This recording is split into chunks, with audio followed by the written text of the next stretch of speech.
Hey guys, I am Katie from Mitza Creek Farm. Welcome back to the channel. I'm feeling a lot better than I was last week, and along with the feeling better came beautiful sunshine and warm weather. It feels so good. We had some bitter cold last week. It wasn't as bitter cold as what we usually have for winter, but it was still cold nonetheless. I believe one day it was almost 30 below with the wind chill. It was upper 30s. Would that be lower 30s? Below zero.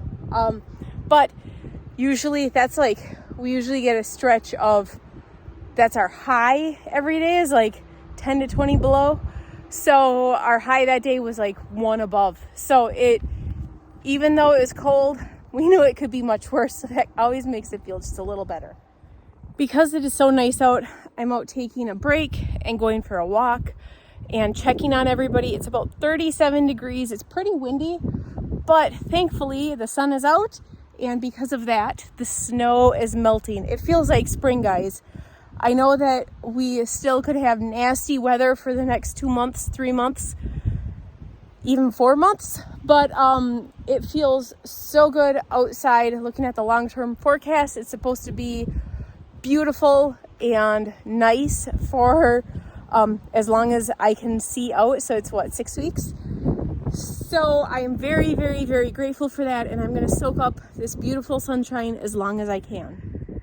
You can see it is quickly melting off this roof. We were getting a little worried about that, but it is melting off. So it should all slide off pretty soon, because now it is unfrozen from the roof. And in fact, you can see it probably has been sliding off, because you can see it's overhanging there, and I know that Beck had gotten all of that down.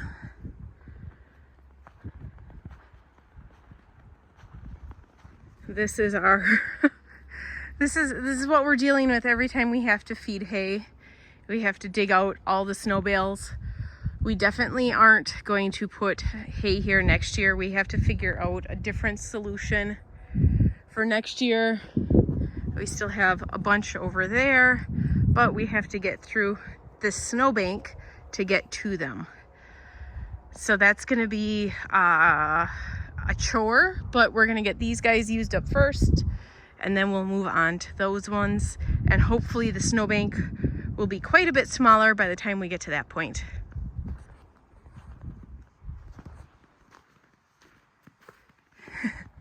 Everybody's pretty happy over there in the sun and eating.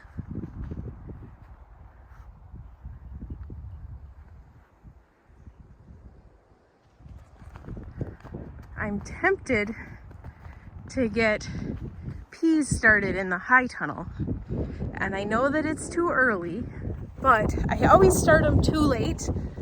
And I'm looking at the forecast, and it's supposed to be in the 20s and 30s and even 40s for the next 6 weeks. And right now it's about 90 degrees in the high tunnel. And so I'm really tempted to do it. I have to keep reminding myself we're at the beginning of February and we're not in spring. We still have quite a bit of winter left. But when it's so warm and so nice out, it's hard to remember that. And I keep expecting, when I go into work, I keep expecting to look out and see like tulips popping up and that kind of stuff. And so it's really disappointing. I told my friend who has a flower farm that I'm like waiting, I'm impatiently waiting for her tulips to start popping up, because I'm going to be number one to get on their list for tulips this spring. There's still lots of snow on the north side of the barn, and believe it or not, most of that has slid off. That's what's left, thankfully. But there's still a lot of snow on there.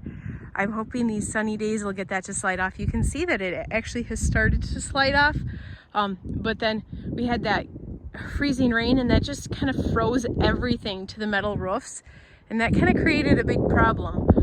I'm not gonna have anybody go up and shovel that off. I'm just gonna hope that it doesn't cave in. It shouldn't, especially with this warm weather coming up, but it still makes me a little worried.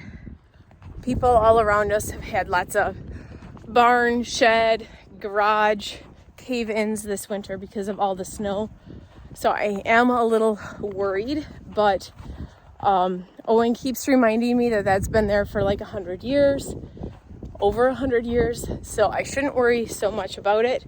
But I also saw some people that we know have a dairy farm about it's not a dairy farm anymore. It was a dairy farm about a half an hour north of us, and their old beautiful shed had caved in, and it was like probably a little newer than our barn and everything.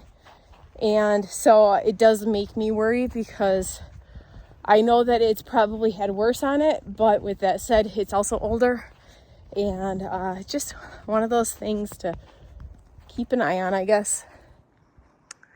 Now that all the snow is melting, you can really see all the downed trees in there and all the work we're gonna have to do this spring.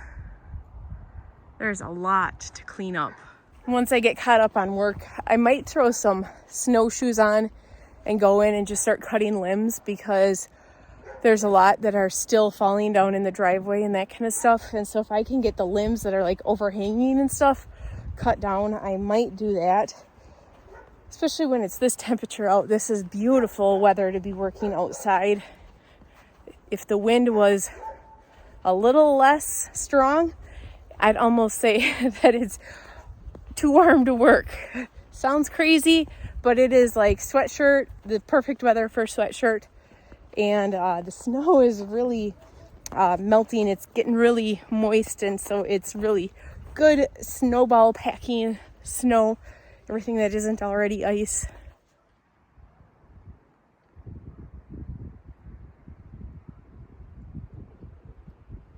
And we're back at the front of the house. And these guys need a new hay bale tonight. How we've been doing their hay has really been working out well, and there's not much waste at all. And usually these guys waste a ton of hay. So this has been working out really well. They are all ready for a new one, which we'll put in a few hours when Owen gets home from work. But we have a big round bale hay net feeder right there. And usually, Handsome moved it, but usually it's here on top of these pallets. And so we put the big round bale in right there and let them eat off of that. And that has really saved it from freezing into the ground. And when we go and we remove, or we put a new one in, we'll pick these up and get them all cleaned off and everything. That way it doesn't get buried.